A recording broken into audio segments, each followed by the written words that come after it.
My guest today is known around the world as an expert in sustainability and food waste, and that was the reason that I booked her to come on the podcast. But there are even more reasons to listen to her. She's got some amazing stories to share. She signed on to be part of a one-way trip to Mars. Think about that, signing up for a project that meant you were leaving Earth and never coming back.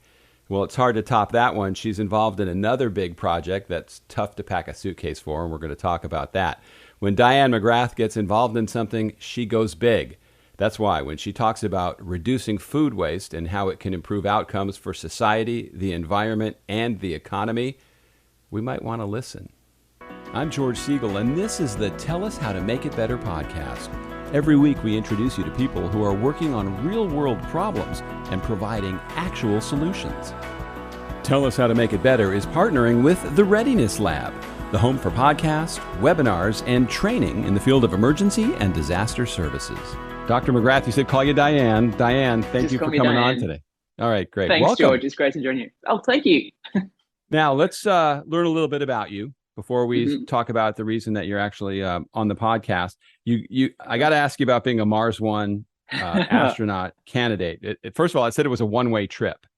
That's right, yeah. When you were signing up knowing you would go and never come back? That's absolutely correct. And in fact, because it was one way, that was one of the attractions to me. Not because I wanted to get out of this planet. I love this planet. But the idea of having to go and survive on Mars, not just go there, pick up some rocks and come home. It was, if we have to set up a new society, a new community on another planet where there's no running water, we can't breathe the air, there's all of these things that would make it almost impossible. I realized that we would have to build a completely closed loop, sustainable community. And that was it for me. It's like, if we have to be able to design this and ensure it's going to work on Mars, then we have to just design, prototype, market test, build, etc., everything here on this planet first. So I thought, maybe by trying to do this to go to Mars, we can reshape how we treat this planet and how we manage and survive here on this planet. Yeah, our own closed loop, but on a much bigger scale.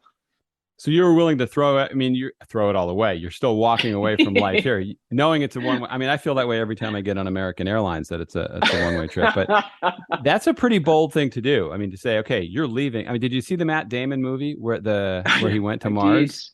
I did. A bit of science fiction, bit of science fact, but lots of fun. Great movie.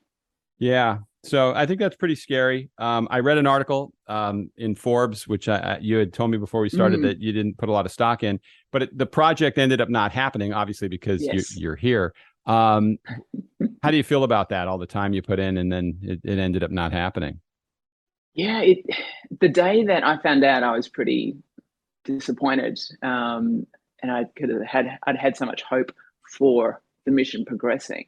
And then when we heard from the CEO of Mars One that sadly they had to close their doors, COVID was a pretty tough time for them when it came to getting new investors. I thought, oh, wow, I'd invested so much of my time in a different way in towards this mission. But then when I sort of reflected on it, spent a few days just letting it sit, and I realized, well, I can still have an impact on this planet by staying here too. I don't have to go to another planet to make a difference. Yeah, I just can't wrap my head around knowing you would be leaving and never coming back. But my mum was pretty happy. my mother was like, "Oh, that's lovely. You're going to be around for a bit longer. That's great." Oh, she was happy you were staying, not that there was canceled. Yes, she was. I mean, she was excited that I'd got selected for the Mars One mission as well. I mean, my mother, of course, any woman and man that was around during the 50s and 60s when the space race was really first starting. Like 1969, when it's only been man that's been to the moon, first stepped on the moon. I was actually born the day before that happened. Oh, wow. So my mother there's a bit of a connection there between what was a momentous moment in history on that 20th of July, 1969, and me being born. And so it's like, wow, my little girl, my daughter, my child could be a part of this extraordinary next leap forward for humanity. How amazing. So I was very lucky. She's incredibly supportive. Well, you're so much more a pioneer than me. I mean, I get nervous when my kids go out for the weekend someplace to think of them going away one way. is pretty frightening. Now, you're also an accomplished sailor. Is sailing something you did as a kid? I mean, how do you have that in your blood where you get so good at Yeah. something like that? I didn't do it as a child. In fact, I grew up a lot of my time in my childhood in the outback in the Northern Territory on desert communities and Aboriginal communities. So there was no water, dried up old creek beds. It was completely desert. It was like being in the Utah desert, which I've spent some time in and absolutely love that beautiful, peaceful part of the world. Um, so it was only when I became much more urbanized, so to speak. Most of our major cities in Australia are along the coastline that I really took to the water. Maybe because I never had any of it when I was growing up, that I just was connected to it immediately. And so it started off with some casual sailing, just going out and just loving being on water, to then doing multiple weeks in the Southern Ocean. So it just beautiful stuff. And when I heard about the Clipper race, that every 2 years this group of yachts, 70-foot yachts, do this 11-month trek around the planet, hitting every continent except Antarctica, but doing social good along the way as well. I thought, oh, this resonates very strongly for me, to be able to be a part of something which can touch our communities all around the world and just be a huge adventure at the same time. Now, that's coming up next year that you're going to be doing That's this? correct. Yeah. So Wow. we launch actually this time next year. We'll be at sea. We launch from the UK. I think it's the end of August, start of September next year. So at the moment, I'm in preparations, mostly physical training and practicing knots, and getting out there on the weekends and doing some racing. So you couldn't leave this world altogether, so you found the next best thing, right? Just taking Travel off for around you. this You don't one. just put your toes in the water. You go for it when you do No, stuff, don't you? that's yeah, absolutely. Absolutely. That's terrific. Now, what is the problem or issue that you have been working on, and what are you doing to make it better? Food waste. I never thought, George, I never thought I'd be working in the world of waste in any fashion at all. When people think of waste, you think of mucky, dirty, disgusting stuff. Yeah. It's how we've labeled that, and all of the emotional stuff we attach to that. It's almost like taboo things. Um, Whereas I see it as a wasted resource instead, like, oh, we could have done so much with that. And so I got connected to with this space mostly in the energy side to start with, in consumer energy, how inefficient we are with it in our households. When I worked with the government in Australia, but then I moved towards food waste because well, I worked in a lot of commercial kitchens growing up as well as a young adult. But then I saw what was happening at scale, and the lack of the ability for those surpluses sometimes to not get to food rescue or to feed hungry people when there are millions and millions of people in our countries that are going without food. So that's how I got into that sort of space, because I wanted to see, why is this happening and what can I do? It's time for emergency preparedness to go mainstream. Smart, innovative, practical solutions that match your needs. Instinct Ready educates, prepares, and equips the everyday person for disaster. With promo code Make It Better, you can access comprehensive preparedness courses and premium go bags. Visit InstinctReady.com with promo code Make It Better today. Preparedness starts at home. Now, there's all kinds of different levels of food waste. The way I think about it, because the way I was raised, my father, what we put on our plate, we had to eat, Yeah. or we didn't get dessert. And so we were Yes. encouraged not to waste. And then, I see it now with my family, the amount of food we end up throwing out, the amount of food that is in the refrigerator and never gets consumed. And then on a bigger level with agriculture and farming and all that stuff. So what levels are you involved in this in, and how can you make a difference in something like that?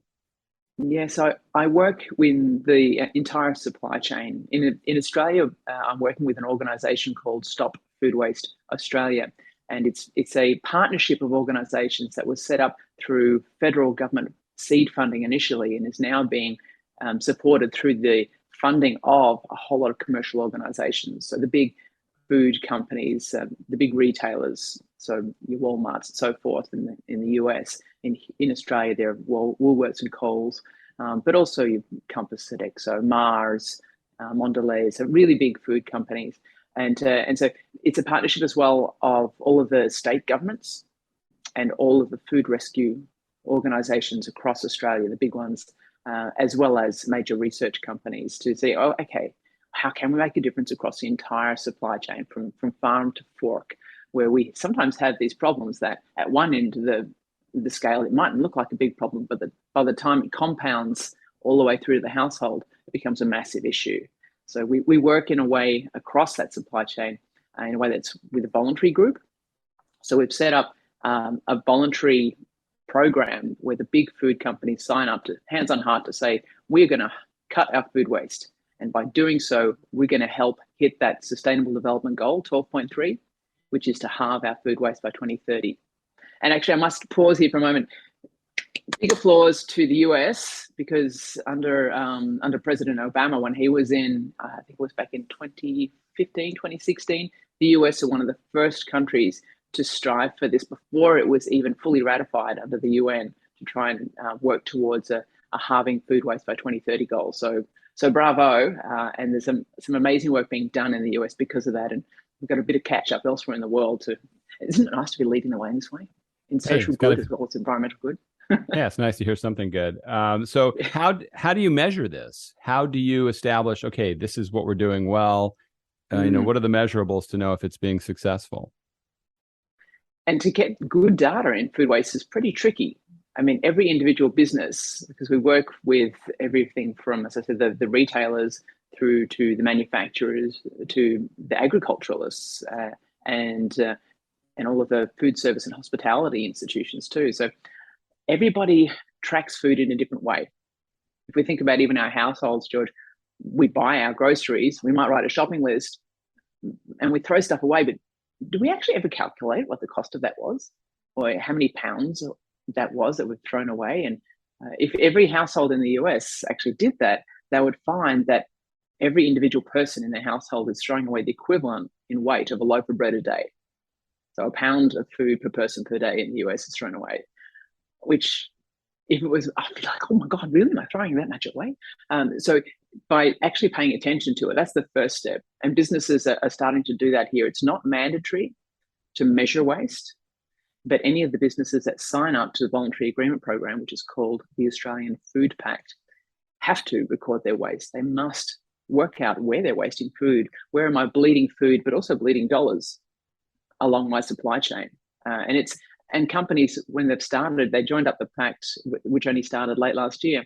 When they signed up and they started doing their first assessments of where they're wasting food, there was some wide eyes. They were absolutely shocked with how much they were wasting and where it was in the supply chain and why that might have been happening. But what it's done, of course, when you finally see something, you can't help but do something about it. So we expect over the first couple of years, we'll see the largest amount of change, which won't necessarily be reflected in the amount of data reported on food waste, because of course, when you start to look for something, you then start to notice it, then you get better at looking for it. And so you'll see more in the next year and the next year because you're actually able to look more deeply at where your waste is. My own PhD, my PhD is in environmental engineering, and I focused on food waste in the Australian hospitality and food service sector. And only about 22% of businesses had ever audited their own waste before doing my research project, which was please audit your waste over a 3-month period and tell me what happens each time you audit it. And so I didn't go in and do anything. But what happened, and with the data demonstrated this, was after the first time they audited their waste, they saw where it was occurring. And mostly it was front of house. It was on our plates. And only about half of it was back of house in their kitchen where they have more control. But then when the next time they ordered and the next time, those ratios changed because they saw the big amount. It's like, oh my gosh, okay, even though that diner has already paid for that food and I've got my profit, normally I wouldn't care about how much they throw out, but they started to care because they saw, wow, I could make for every one of those, oh gosh, yeah, that's an extra meal I could make out of every 10 plates. All right, that's more profit for my business. So when they turned it around to dollars for themselves as well, that had a huge impact. So what we do at Stop Food Waste Australia, as well as working with individual companies to have a better understanding about where their waste is, we then almost work in an adjunct consultation sort of way as well we give them advice, we connect them to tools, maybe collaborations with other organizations and businesses to try and solve that problem. But when that problem becomes bigger than something that one individual company can solve, like just say it's a policy problem, for example, we then put together working groups that are pre-competitive and completely within consumer laws. So they're not within anti-competition laws at all. So it ensures that people can then work across a sector to solve these problems. And we call these sector action plans. And we have them already for bread and bakery, and they're nearly finished now for bread and bakery, for dairy. They're in development for red meat. We're doing one for food service as well, and hospitality and institutions like hospitals. And we have one already for food rescue and for cold chain. So if we can do things across the whole sector, we can have a big impact that way too. Well, I can tell you where hospital food gets wasted. Nobody wants to eat it. So it's horrible. Now, so it seems like one of the cures, it sounds like, so smaller portions in a restaurant, if diners are wasting food, or they have more control over that? Or does it mean the restaurant at the end of that day takes food and maybe takes it to a homeless shelter, or repurposes it in a way that benefits other people? How does that all work? All of the above. Pick D, absolutely. It'll depend on what the particular surplus or wastage is. If it's large enough an amount for that diner to take home, offer them a doggy bag. Now, doggy bags are very common in the US, but they're not in other countries. In a lot of other countries, it's almost a case of, cringe, social shame to ask for a doggy bag, which is insane. Yeah. I mean, as the diner, you own that food. You bought that food by contract law. That's yours. I'm taking that home. And how good does a pasta or a curry taste the next day? Almost better. So I'm taking that home. But the portion size thing is really tricky. Businesses want to provide value to the diner, and the diner wants to receive value, but value is such a perceived, almost like unreal concept that can be altered very easily. But what we've seen in research, and this was done with chefs in the US, like hundreds of chefs were surveyed on this matter, and they told us that diners won't notice if a portion size is about 10% less. Now, 10% is not a lot. If you're putting 100 grams of fries, that's only about 3 or 4 fries on a plate. So it's not a lot of food. But if you think about it then, well, 10% less on each plate, that's 1 extra plate of food I can create every 10 meals. So it's quite dramatic. And the amount of food that diners leave when they go out, I did research with diners as well, and interviews of hundreds of diners, and they leave about 15% of the food on their plate when they leave it. So hang on a sec, if we're trimmed by 10%, there's probably still going to be some that leave some. So I don't think we'll notice a big problem here. In fact, we'll have a better outcome. We'll have less waste going to landfill, which means less carbon or methane, but less CO2e, less greenhouse gas emissions. We'll have less food that needed to be purchased by those businesses, less land that needed to be cleared to grow that food that people didn't need. So the impact across the supply chain is by trimming portion sizes is fantastic. Yeah, I've noticed since COVID, a lot of times in a restaurant, they're out of things.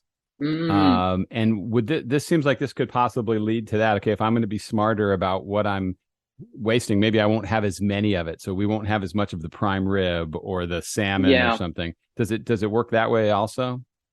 We've seen some great research from the US that have indicated that households have changed their food purchasing quite dramatically over the COVID period, particularly because of the shortages on shelves at the moment. And that's due to a number of reasons. I mean, whether it's supply systems, inability to get people to come and do the picking for fresh produce. We have that as a big problem in Australia.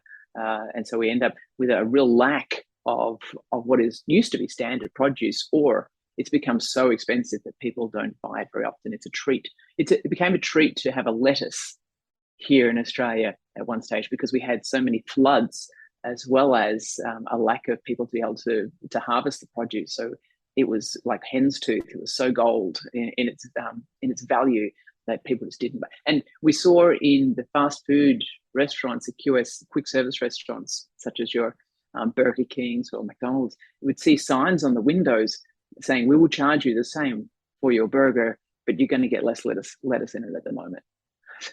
So we see this highlights that the price of food has gone up dramatically, and households are responding to that. But what's sometimes challenging is that where we buy our food and how we buy our food doesn't allow us to have that sort of flexibility of reducing how much we have. If you think about when we mentally think that if I buy in bulk, that unit cost will be a lot less. And so this is good value for me. There's that word value again, right? But yet we might buy a large bag of apples, for example, because they'll be so cheap per apple. But I'm only going to eat about half of them. And so by the time I get to the end, I'm going to waste maybe about 3 or 4 apples because they're really soft. And I don't know what to do with them. I haven't really learned that skill, maybe. And so I end up paying by unit cost probably more per apple than if I just bought what I needed.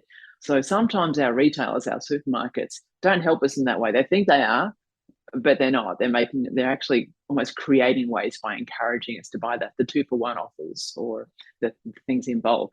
So if we just buy what we need, what seems like a greater price at that time is probably going to be something we actually eat. Yeah, I think in places like Costco, you stick to products like toilet paper, paper towels, things like batteries, things that aren't necessarily going to go off. But even batteries have an expiration date on them where they lose their effectiveness. So, an expiration date's a big problem. In Australia and the US, one of the main reasons households throw away food is because they're not sure if it's still safe to eat. And whether that's because, like you said, it's in the refrigerator, how long has it been in the refrigerator? Don't remember. There's ways of managing that. You can maybe have a portion of a shelf that's for the stuff that has to be used first. Maybe put a color coding part on one of your shelves on your fridge, and it's like, this is the first out shelf here. This is what you touch first, kids, and then get into the other snacks.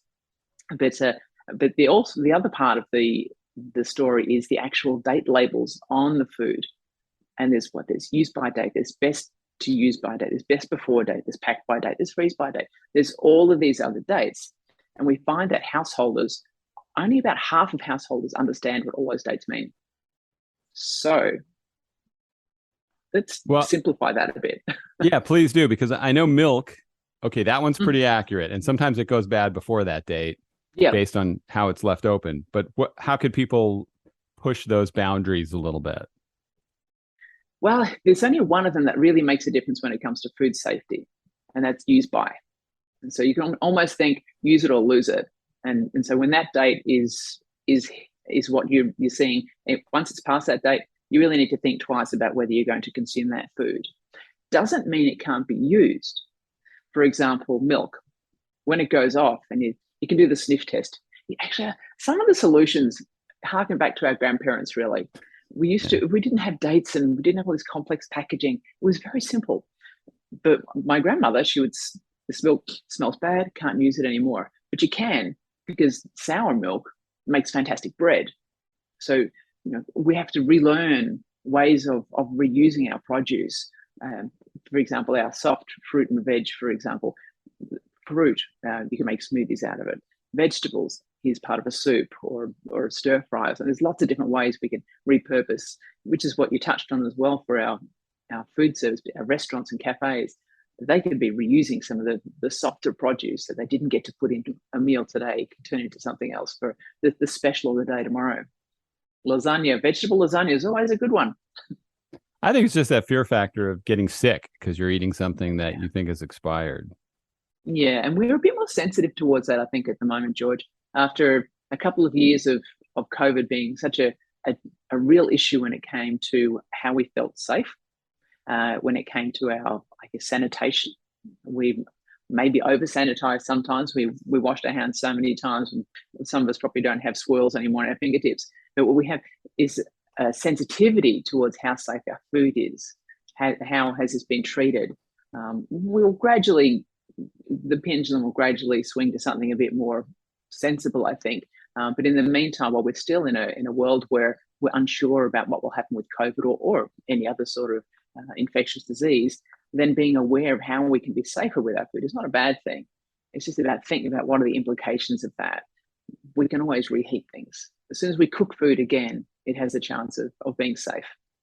All right. Now you make the statement, if we reduce our food waste, we can improve outcomes for society, the environment, and the economy. I mean, to the average person, that's pretty that's a pretty bold horizon. You know, I'm It thinking about how is. I can have my dinner tonight and then get through Exactly. tomorrow. So how should we think of that? I think for every time we shop, if we just think of our own situation at home and don't have to think about the whole supply chain, while I might operate across the whole supply chain, like you, I just need to eat tonight as well. If I only buy what I need, is the first thing, then I'm not going to be having excess produce in the refrigerator that's going to go off. Now, that might sound like, oh gosh, you're telling me I need to be more careful with what I do. Well, it's not about being careful, it's just being aware.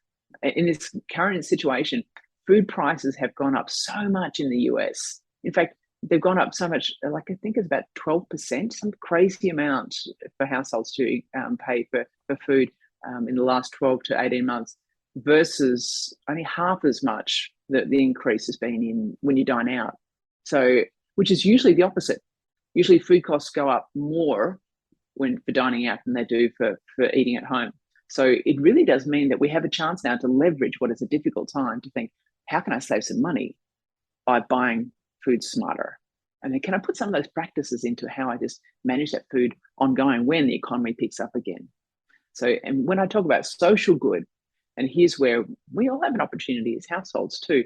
Usually I talk about how big businesses can donate surpluses. You talked about donating surplus food to food rescue organizations to feed hungry people. And we have in the US, you've got Feeding America, which is a magnificent organization that does exactly that, helps to feed those who are food insecure. And the US, and during the COVID period, I mean, food insecurity really was it was phenomenal. Over 10% of US households experienced food insecurity at some stage during the year. It was really quite stark. So how do we make sure that people have access to food? Sometimes in our cupboards, we might have in our pantries, we might have those tins, those tins of food or jars of food that we'll just buy some extras. They're on special at the moment. The 2-for-1s, maybe one of those we could donate to a food charity. How can I help my local community? And so then it's when it does go off, I don't just throw it in the trash at home. I'm actually making sure that I have a look through my pantry maybe once a month and see, is there something there that's a bit short dated, still going to be fine to eat, but let's be honest, I may not actually get to eating it myself. Then perhaps I can go to some social good by helping someone locally as well. So we can have an impact in our households through just being a little smarter, being a bit more aware, and being connected to our local communities. Do a fridge selfie. Have a look at what's in our fridge before we go to the supermarkets. Take a photo, and then we don't have to write a note for ourselves about what to buy. We'll remember. Can't remember that, so I've got a photo. Oh yeah, I've got so much mayonnaise. I don't need another jar of mayonnaise. I'm fine. So just little things we can do to help ourselves at home. So food waste across the supply chain doesn't have to be so overwhelming. It can be just one little thing that we choose to do today. So what will it take for you to feel like this is a success? It sounds like you're still tightening up a few of the categories. What's it going to take for you to go, hey, I think we're making a difference here? I think the measurement part of thing is the first big step there, George. As soon as we see our regular measurement of food wasted going down, because businesses have finally started to know and understand where their food is being wasted and can then start to have an impact on where their largest problems are, then I know that we've got people thinking the right way. Because it's fine to be doing something that the government tells you to do. The government's not telling anyone to do this here in Australia. This is not mandated. This is not regulation. This is all voluntary. And our federal funding, which went behind our organisation, was because they believed that industry had the ability to do this without having to go to regulation. And I want to see that happen. And this is where we will see a positive outcome if businesses do take that responsibility on. Okay, now, so one of the things I try to do every podcast is we give people some encouragement if they have an idea or something they're working on, what they should do to push it forward. You seem to be that all-in kind of person with the stuff that you do. What advice do you have for other people? Sometimes it's hard to go all in, and I completely respect that. In other areas of my life, I don't go all in. What I do is I look for people who do, and I see how can they help me make a difference. And it might be through, if it's about charitable things with the local community. I know you had a guest on not long ago about different charities, and so find a charity that works with you and aligns with your values and help support their work. because then they can have a broader impact than you might be able to have individually. But sometimes it's nice to physically touch something and do something. And that's where looking at what's happening in your local community can be really helpful.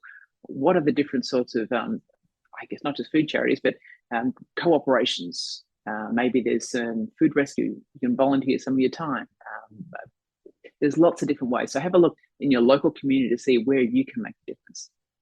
All right, I have two more questions for you. The first one is, how do you pack for a 1-year sailing trip? Very lightly. So we're only allowed to take between about 20 to 30 kilograms of anything on board with us. And so there's about 20 people on each boat, and half of us are circumnavigators. So I won't have the chance to just come on for one leg of that journey. I've got to take everything for the whole year pretty much.